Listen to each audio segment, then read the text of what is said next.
Bandera orantxe jetxirazi du epaileak, Orofino jaunak, lehen kaletik hor da beraz Galiziaren ontzia, bigarrenetik San Pedro, hirugarrenetik Urdaibai, laugarren kaletik Kaiku.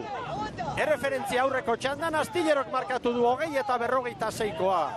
Gero Hondarribia izan da 20-48, hirugarren Zumaia, laugarren Zarautz, eta 20. segundua bete da, baliozkoa da bigarren txandaren irteera. Eta segundo pare batetan hortzen dira lau ontziak. Urdaibai, Tirain eta San Pedro bizi, segundo bat bi galduta Kaiku hasiera honetan. Eta hementxe dira Tirangoek Ruliren izena jarri diote ontziari. Eta aldaketak badira noski ontzi guztietan. Eta badakizue Ruli iaz hildako patroia dela minbiziaren eraginez eta harren omenez jarri diote ontzi.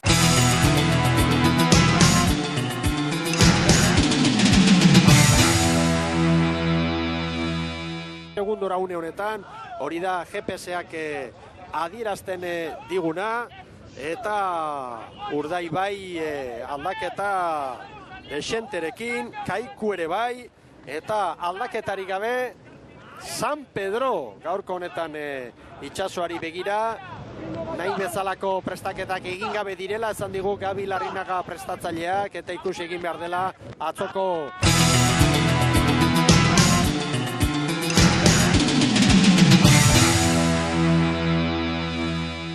sunarekin hartu duen, nolako gogoarekin hartu duen berriz patroilan hori Juan Carlos Fontan veterano handiak.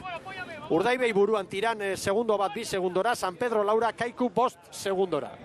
Hor dira Urdaibaikoak, Jose Manuel Francisco prestatzaile lanetan, eta patroilanetan Arego, eta hemen ere badira aldaketak Biadero eta Olazar zartu dira Istriborretik, Ababorretik, Astelarra, Pazos eta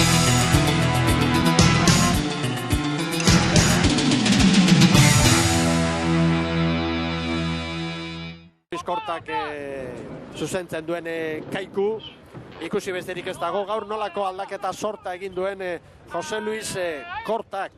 Eta esango dizuete datu aipagarri bat, iaz hemen Donostian, Kontxako estropadetan, Donostiako banderan irabazle izandako kuadrilla horretatik, 7 arraunlari gaur ordezkoen tostan dira.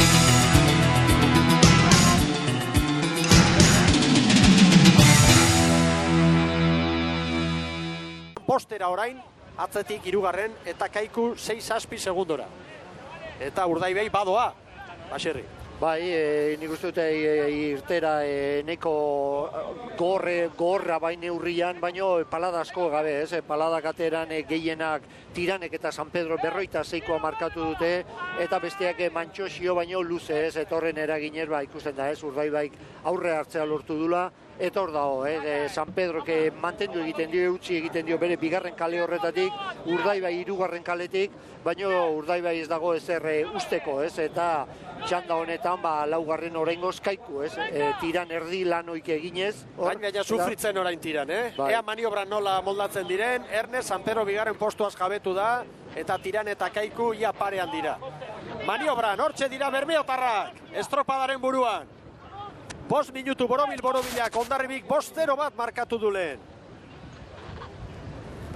San Pedro 4 segundo gehiago, Tiran 7, Kaikuri 9 tarteare hartu diote epaileek, eta haize boladak indartxusiagoak ere bai orain.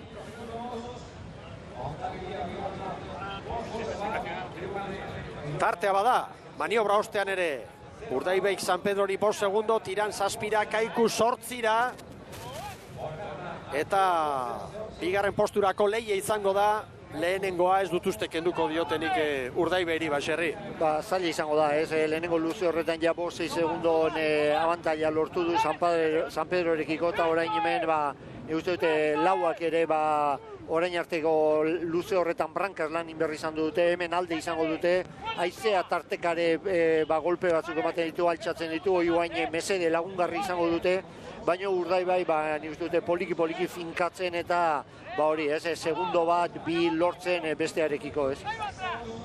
Mikel, Suso Núñez, Tirango ordezkaria gurekin da, buenos días. Suso, la alegría no pudo ser completa ayer. Gran regata, 7º puesto, por una parte, pero después el susto lo dio el entrenador. Dani Pérez Fandiño, con un ataque de apendicitis. Bueno, ¿cuál es la última hora? Pues lo acaban de operar, me acaba de llamar el padre, que ya ha salido del quirófano y que la operación que ha salido bien, que ha salido todo bien y bueno, esperemos que se recupere pronto para volver al Tajo. ¿Volvéis la semana que viene a Euskal Herria? ¿Se quedará aquí? Sí, por lo que comentaban, pues tendrá que pasar 2 o 3 días en el hospital para recuperarse, entonces ya aprovecharemos. Como nosotros subimos el viernes, pues ya no vale la pena pues pasarse el tute de bajar y volver a subir.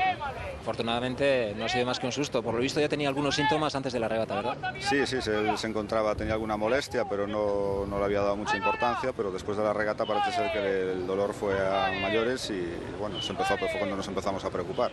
Bueno, en el aspecto deportivo, buen arranque ayer.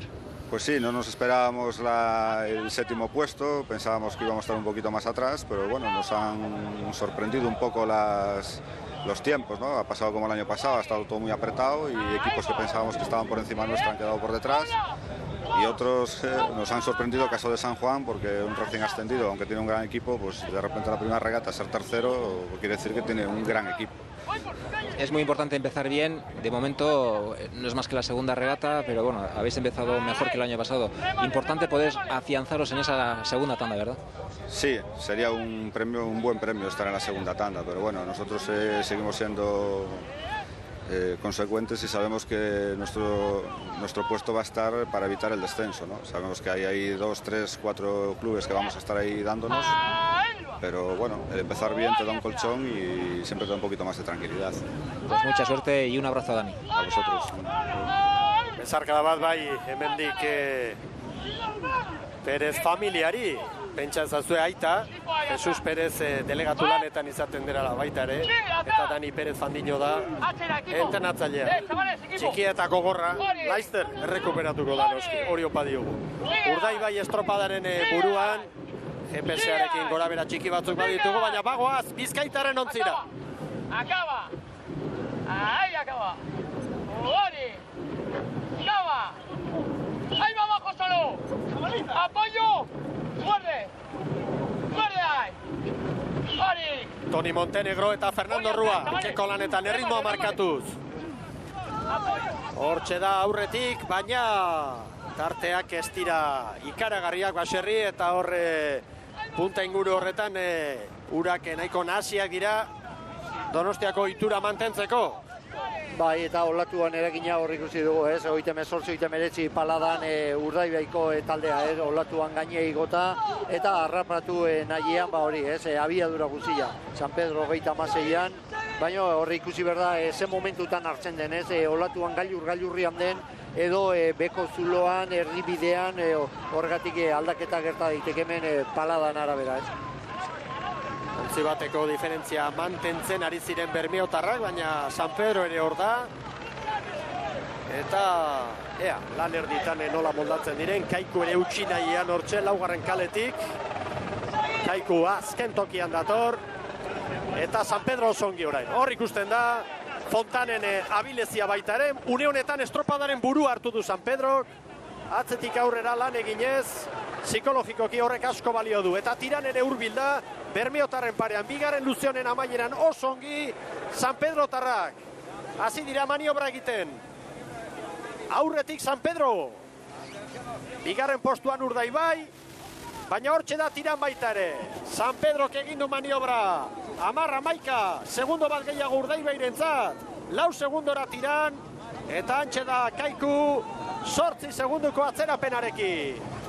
Bikain San Pedro baserri. Bai, izugarrizko bigarren luzea, nik uste dute laugarren kalea aruntze jundia denak ere, baina Juan Carlos Fontanek oso ondo bideratu du ontzia, eta etekin izugarri atera dio bigarren luze horretan, ez? Dotore San Pedro, ea orain brankaz nola moldatzen diren, baina atzetik aurrera bigarren luzean lan ederra egin dute. Bai, etorren moral ematen du, ez? Lehenengo luze atzetik egin eta ziaboga eman da geho, eta Urdaibai bezalako talde batei aurre hartzea, lortze horrek nik uste taldean giro ona sortzen dula, eta nik uste dute gogotzu gehatzen dien bi luze horiek egiteko aukera daukatela San Pedro tarrak, ez? Atzokoan 8. egin zuten, badakigu beraiek eta guk ere iaz